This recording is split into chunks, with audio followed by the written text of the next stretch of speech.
জীবনের সবচেয়ে মিষ্টি মুহূর্তগুলো হয়তো খুব সাধারণ কিছু থেকেই তৈরি হয়। সেদিন সন্ধ্যায় তেমনই হঠাৎ করে প্ল্যান, চল পুষ্টি ডেইরি ফার্মে যাই, আজ মিষ্টি খাওয়ার খুব ইচ্ছে করছে। তিন বন্ধু, তিনটা মন, কিন্তু একটা অভিন্ন চাওয়া।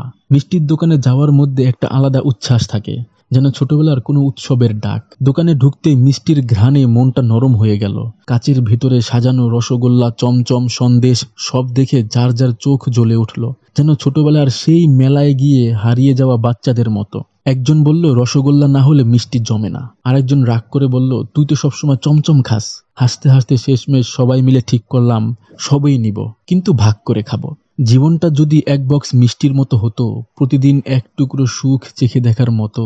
হাতে এক বক্স মিষ্টি আর মনে ভরে নেওয়া অনেকগুলো অমলিন হাসি। পথে হাঁটতে হাঁটতে খাওয়া সেই রসগোল্লার কামড়ে শুধু চিনি ছিল না, ছিল বন্ধুত্বের স্বাদও। কারণ আসল মিষ্টিটা আসলে দোকানের না, ওটা ছিল আমাদের আড্ডায়, খুনসুটিতে আর একসাথে থাকা নিখাত ভালোবাসায়।